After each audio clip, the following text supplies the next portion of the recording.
Welcome everyone to our Socialsuite webinar on engaging and attracting retail investors with ESG. Today we'll look at lessons from Socialsuite, InvestorHub and Altech Batteries on how to successfully leverage ESG to engage current but also prospective retail investors. A little bit about Socialsuite to start with before we jump in and welcome our guests today.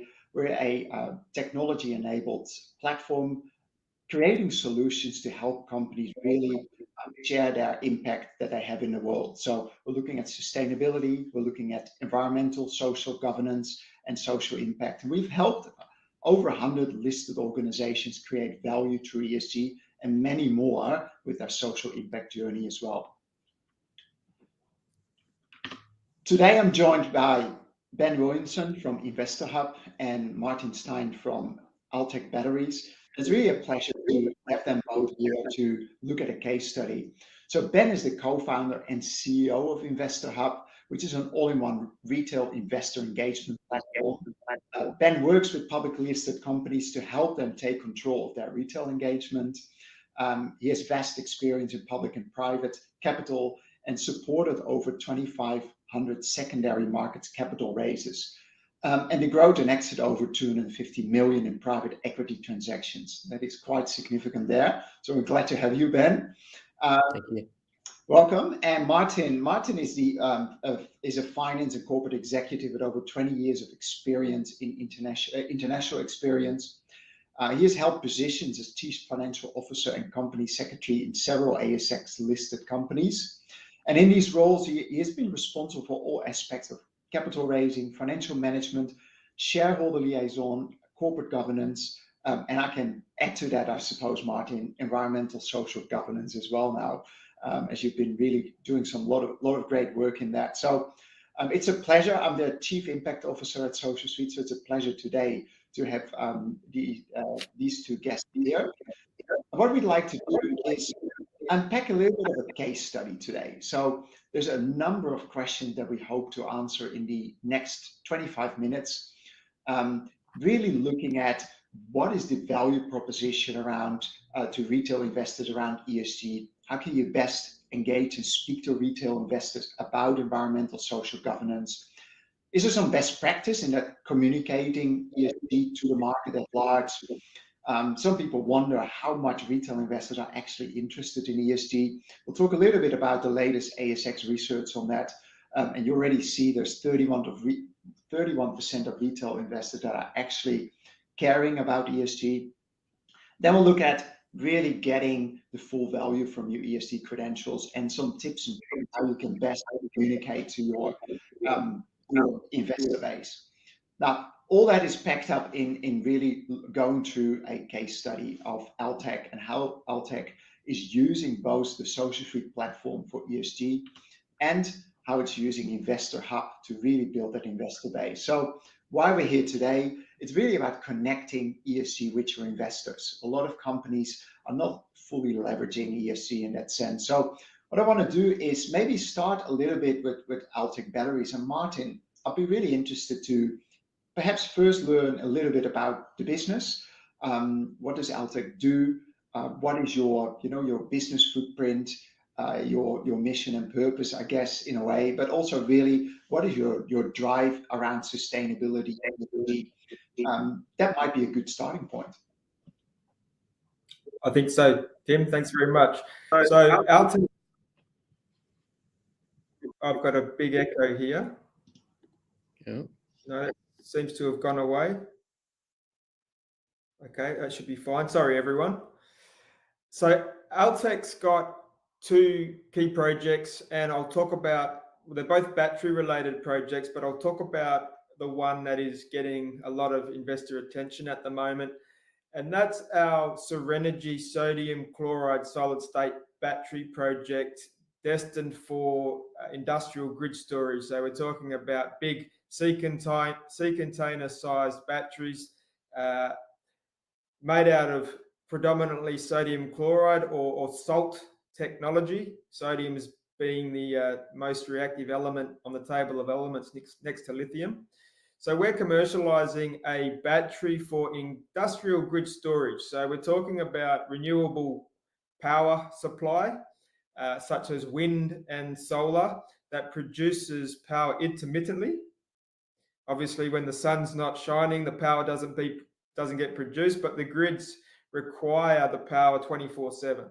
So the next stage of the renewable energy transition around the world is being able to apply massive industrial batteries to energy providers so that it can stabilize and support the grid. So very green type of project. So ESG for us is extremely important because our project is all about decarbonisation.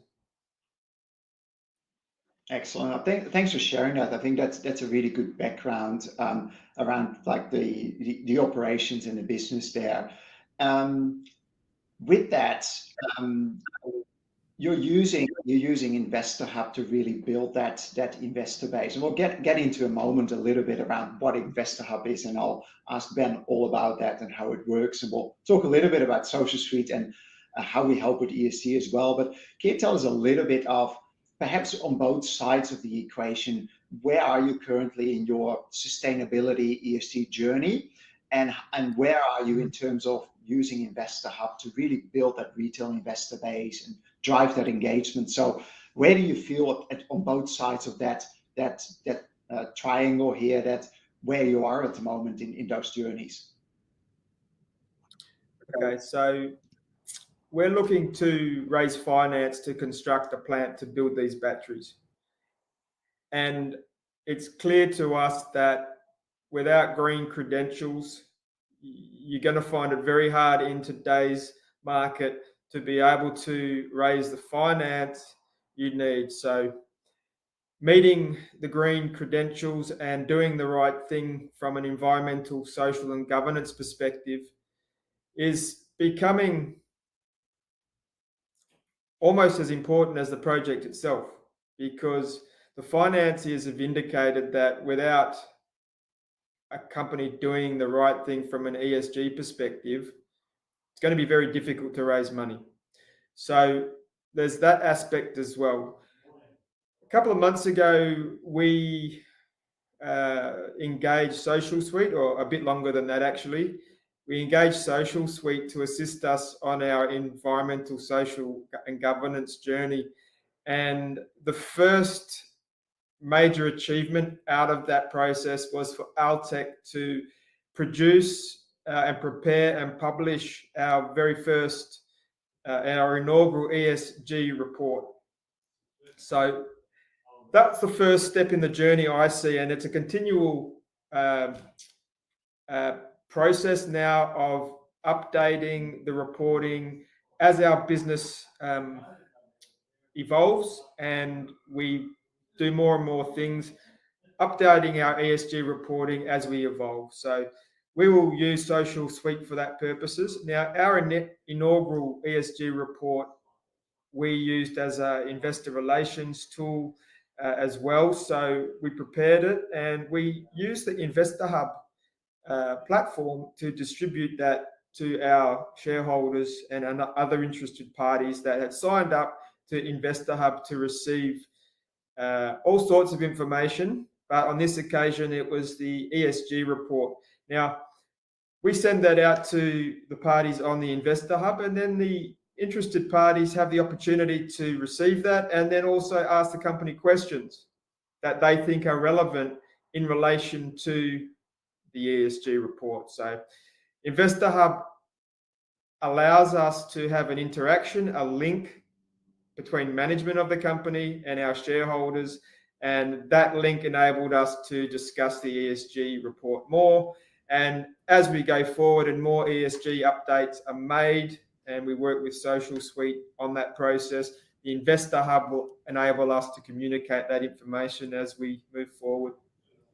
I think that's a really good, powerful point there, is that what we see happen in a lot of companies at large, their ESG journeys, is that they do the work, they get to the report, but then they somehow hide that somewhere down their website in, 6 levels down. You have to like really diligently search for it to find it.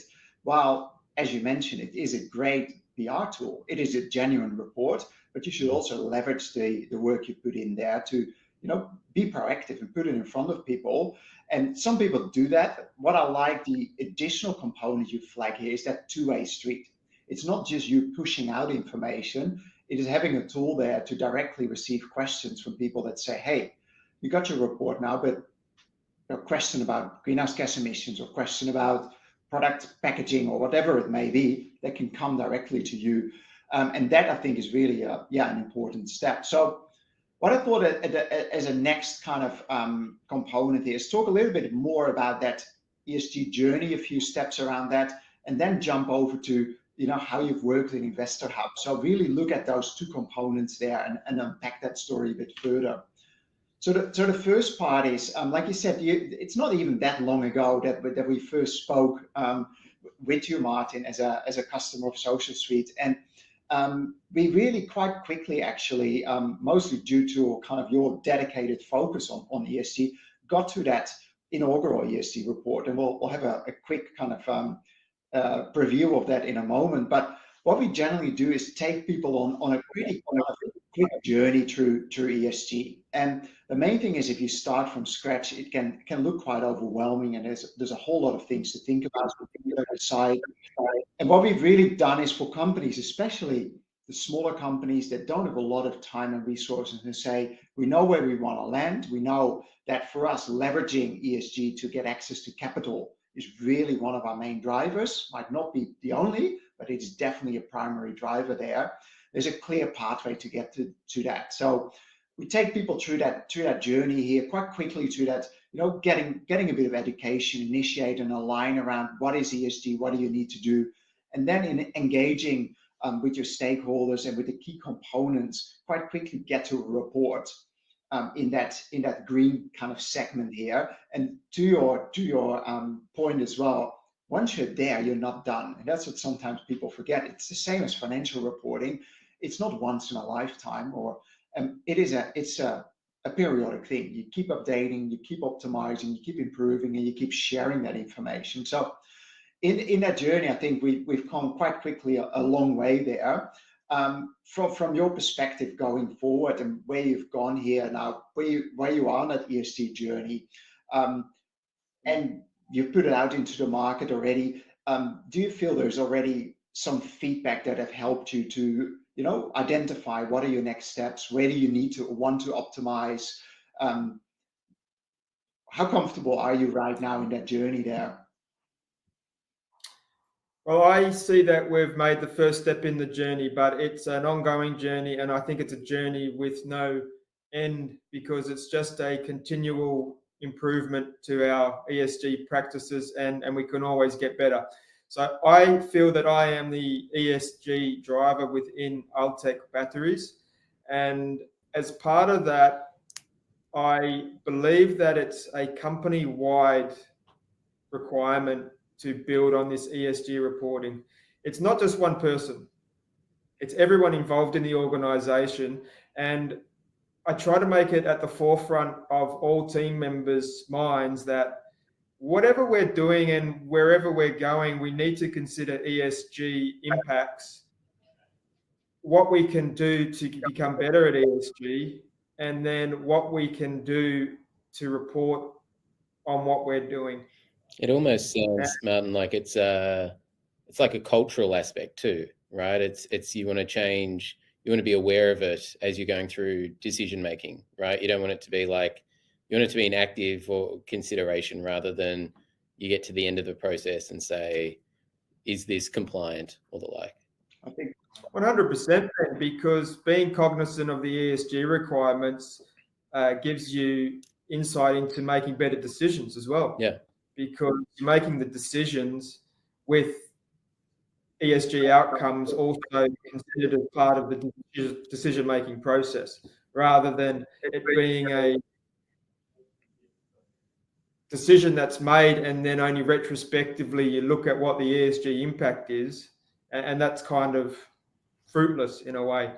But if you're cognizant upfront of the ESG impacts and what you need to consider with your decisions, you can make better informed decisions. And to that point, and I think that's why it's so important. We strongly believe in that as well. That it is it's everyone's responsibility in a business.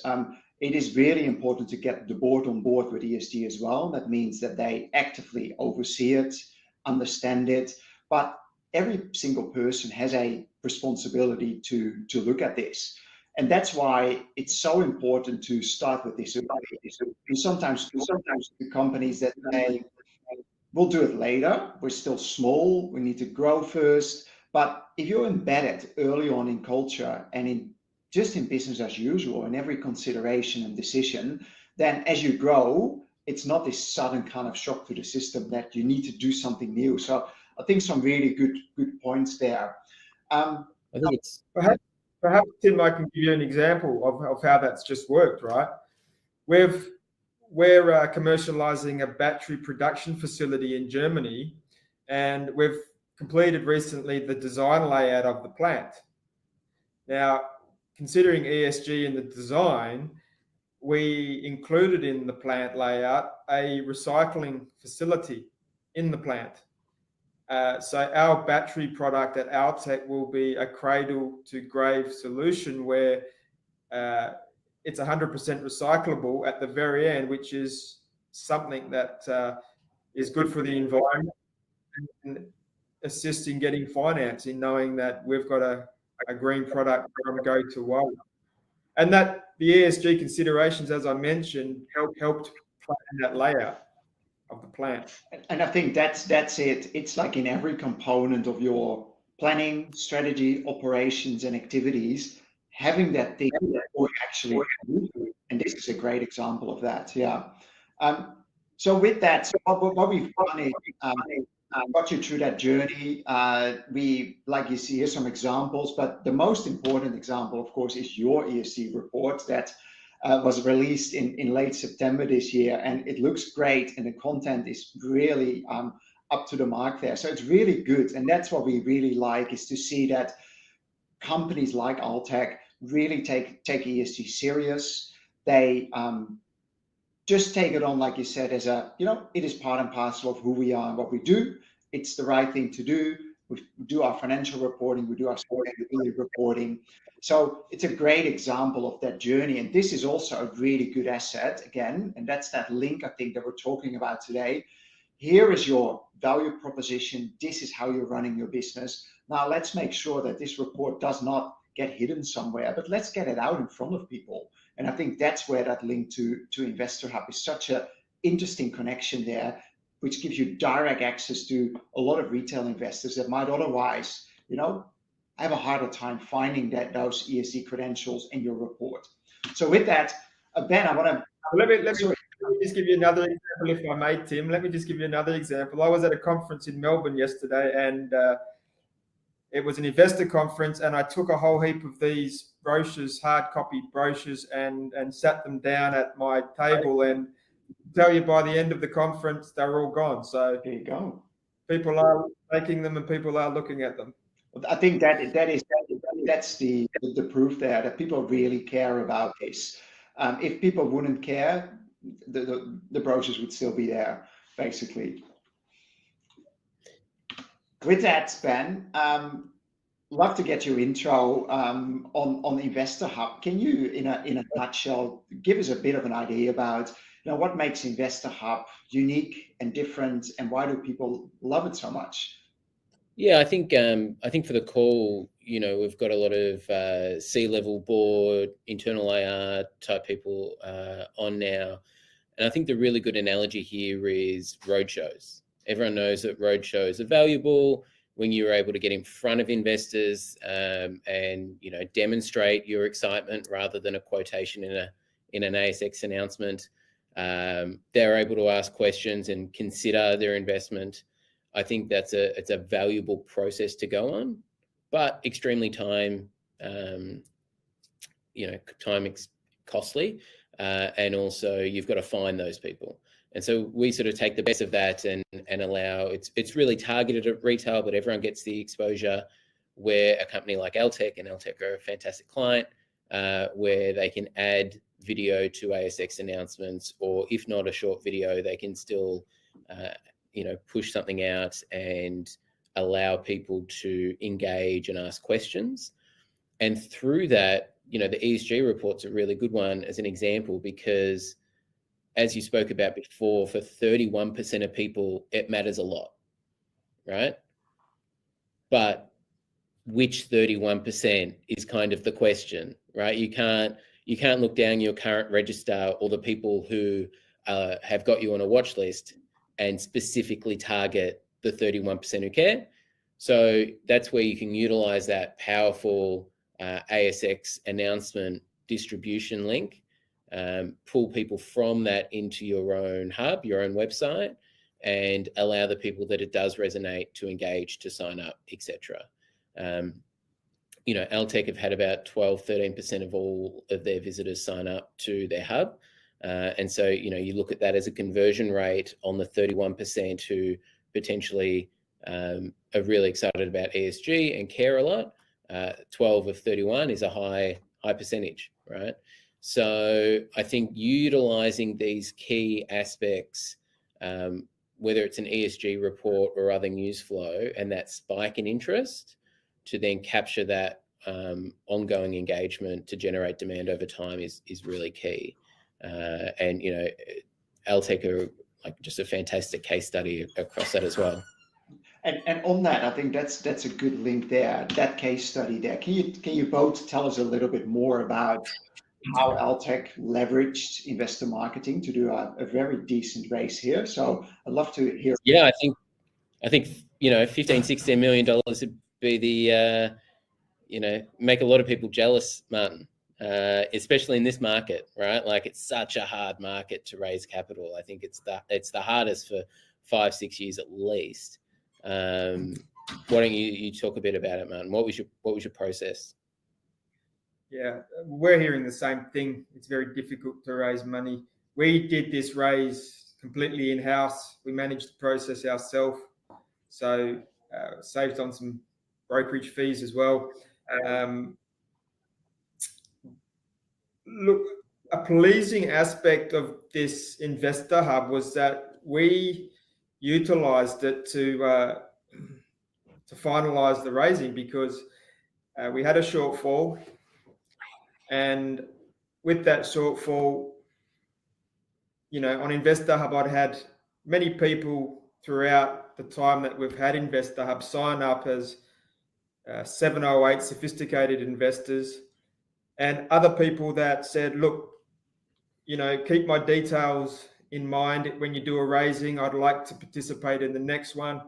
So I'd made a register of all this in anticipation of a new capital raising. And when we had that shortfall, I thought, well, okay, there's a shortfall there. I've received through the InvestorHub a lot of people that want to take up part of our capital raising. So I reached out to them, and there were some pretty excited people to get calls, I think, directly from the company saying, look, we're doing a raising. It was a pretty good deal that they saw, and we were able to place the balance of the shortfall by using the contacts that we'd built up from InvestorHub. Yeah, and it only took you a couple of days from memory, right, to do that shortfall? Wasn't long, anyway. Yeah, we didn't even go into a trading halt. We did it over a weekend. There you go. And I think retail. We talk about retail quite broadly, right? And depends on who you talk to. Depends on what retail is kind of defined as. Some people will define it as quite small checks. Some people will define it as not institutional money, so just money that is not under an AFSL or not externally managed, essentially. Like, I've even had from one investment bank, a family office, $1 billion family office, described as retail, writing $10 million checks. So, retail's quite a broad word, but I think the way to think about it is just people, right? I think it's how do you engage with people? So, you've got something that resonates with a group. I think ESG is a great use case of this because you've got that core group, like nearly a third of all investors really care, right? And some investors care so much. Here you go. Some investors care so much, like the debt. I think you were talking about at the start, Martin, who they're sort of like the people you're looking to for funding require ESG, right? So some people have it as a requirement, whether you're a $500, buy order on the ASX, you're the average person who's like a $4,000 check, you're the $10 million check, or you're the $100 million debt fund. Some people absolutely require it, but I think if you look at this, no one's like anti ESG, right? Like there's no mandate that's like, well, if you do an ESG report, I'm not going to invest in you. So I think from the companies on the call, you've got you literally think about, I think about it like from a tech point of view, we've got like our total addressable market, like how many customers, and if you don't have an ESG policy, report, plan, etc., then you've limited your total addressable market down to sub 70%, right? You're excluding 30% of all shareholders or all potential investment, which is kind of. Sorry, Ben. Go. And I'd also add to that, the way I read that is 31% directly care about ESG, and the other 69% probably don't realize they care about ESG, but it's actually impacting the share price and the liquidity of the stock. So the other 69% might not consciously care about it, but in the background, even the pure capitalists will still want more people be able to buy the stock, right? They should care about it because it's going to impact the share price and liquidity. And it almost becomes a bit self-fulfilling then, right?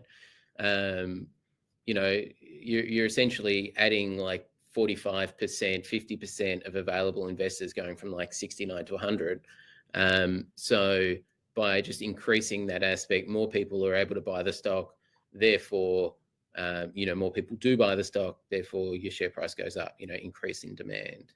And the retail aspect is super important. The ASX is 2,400 codes. 1,500 of those codes are sub 100 mil market cap. Yeah. Right. So, I think obviously the weighting of market cap is quite high. You've got, I think the average market cap on the ASX is about $800-900 million, but the median is 46. Right. So it's a long tail on there, and that long tail, that sub sort of 250 mil market cap, there's no instos around, right? If they're around, they're holding, but they're not buying. Definitely not on market. And so if you want your share price to move, if you want to impact that sort of demand, then you've got to appeal to those retail players. Yeah, you do. And I would also say, it might be 31% from a retail perspective, but from an institutional and fund perspective, it'd be a lot higher than 31% and might even be closer to 100% because the funds and the institutions it's at the forefront of their investment decisions now. I think to your point, even if they don't intrinsically, have a care, then they'd still be aware of the fact that more people do care than don't, right? So they don't want to get into a stock that's got a limited pool of investors.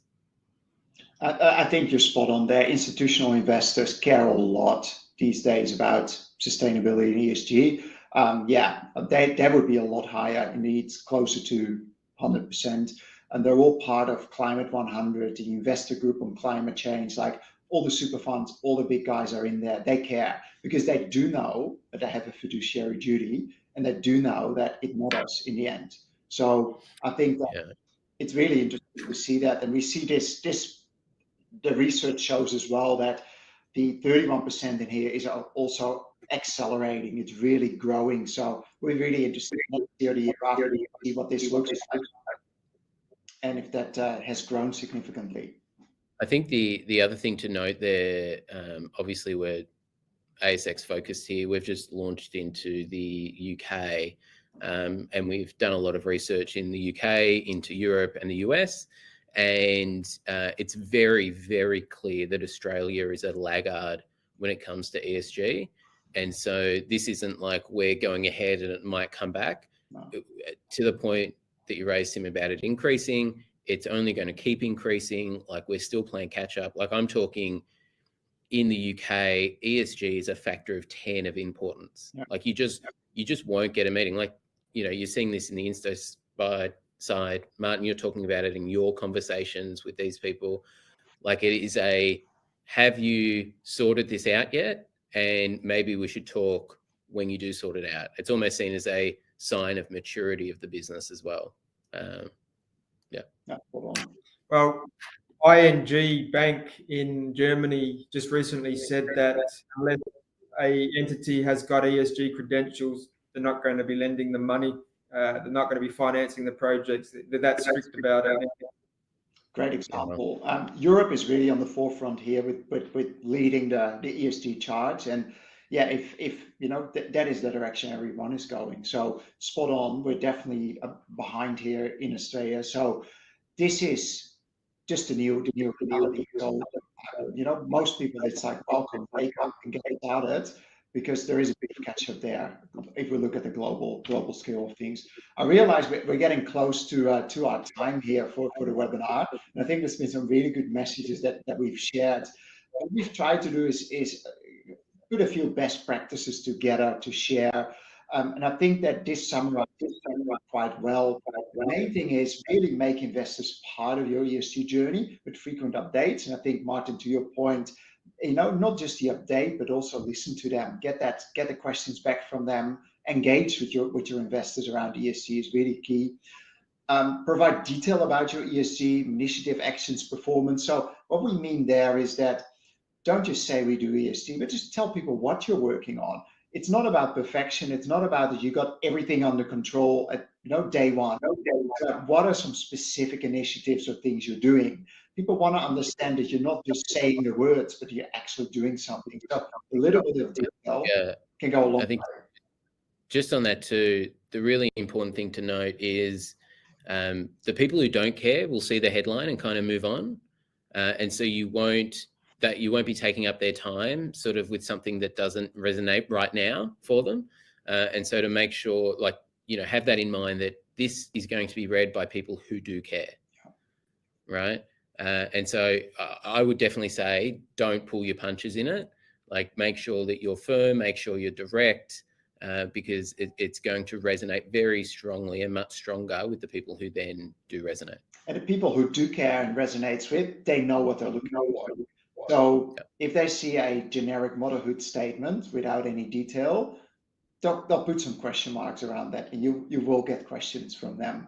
But if you can actually provide that detail, it makes a big difference. Tag your investors that engage with ESG in your database. So that's really useful if you can do that. Keep an eye on if people ask questions, give them a little tag so that when your new report or where something ESG specific comes out, and in particular, go beyond just reports. And I think that is where InvestorHub's got a great range there. Use multimedia to really, you got your report, but record a 3-minute video. What are the highlights? What have you learned? What's new? What's changed? Why is it important? Whatever you've got to say, but people love that. That was actually also in the ASX that there's a lot of people use short videos. Any video, I think it was under 8 minutes. They love that for advice on what company to invest in. Anything more than 10 minutes, people are not that interested. So short videos are a great tool to provide more information, quickly bring people up. And then we flag the two-way conversations. They're just key to really make sure that people understand what you're doing. And then the final one. So we'll jump into a Q&A in 30 seconds. If anyone on the webinar has got any questions for Ben, for Martin, or myself, put them in the chat on the right-hand side now. We'll see if we can answer them in a minute. Finally, then, how do you then leverage your ESG credentials? So we've gone over these things, like make it visible. So it everywhere. Put it on InvestorHub, put it on your website, put it in your roadshow, your slide deck. Print a brochure like Martin did and take it with you. And you before you know it, you run out of them. Also flag, get the board on board. So get it throughout the whole organization. But getting the board to understand what ESG is, often we find that once they are becoming champions of ESG, it becomes a lot easier within a company to move forward. In doing all this work, you automatically start to own your ESG narrative, but be genuine. So don't overcommit. Just be transparent about where you stand. Make ESG attractive. So as Altech has done, a nice report that looks good, it's easy to read, it's easy to distribute, and be proactive. So bring it with you, send it out. Use where you can benchmark yourself. So show how you compare to alternatives. So there's 3 or 5 peers there around you that don't do ESG reporting. Well, point it out. It does make a difference these days. And I think the conclusion of everything is that it is an investment criteria. To a lot of people, whether they know it consciously or unconsciously, they might act on it.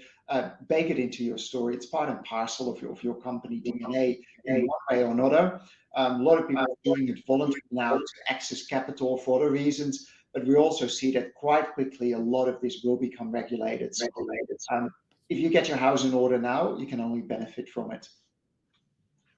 So with that, if there's any questions, put them in the chat. I would, while people do that, maybe some final remarks or thoughts, Ben, Martin, on the journey there, engaging and attracting retail investors with ESG. If you were to summarize the single most important thing to do, what would that be? I just had someone who's watching sent me a text as a question. I must have been too embarrassed to put it in the chat. But one of the questions the question that they sent me was about competitiveness. So I think it's really important to remember that whilst you're a listed company, you are also a 3-letter tradable code. And as a code, you're all competing for investor dollars, and there's plenty of investor dollars out there. So, it doesn't have to be it doesn't have to get nasty in the competition, but you are still competing for investor dollars. And I think the ESG aspect and putting it out there and promoting it as part of the story helps with that competitiveness, right? It helps to differentiate, and it helps to stop you being at the bottom of a portfolio that someone feels disconnected with and just sells either into news or because the share price drops a bit. And so I think it adds to that journey of bringing people out of the code and getting them invested in the story and the company. Good point. Final thoughts, Martin, from your side? Look, I would just say, if you haven't started the ESG journey yet, take the first step. Get someone like a Socialsuite to assist you. They do a lot of the initial work to get you up and running, and then you're away and racing, and you continue the process as the business evolves.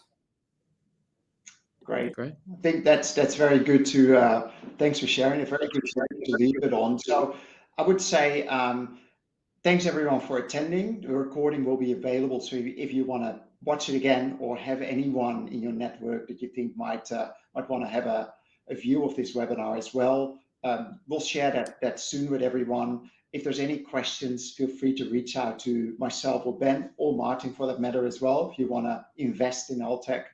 And with that, I want to thank everyone who attended the webinar today. I want to thank Ben and Martin for sharing their journey and their thoughts about engaging and attracting retail investors with ESG.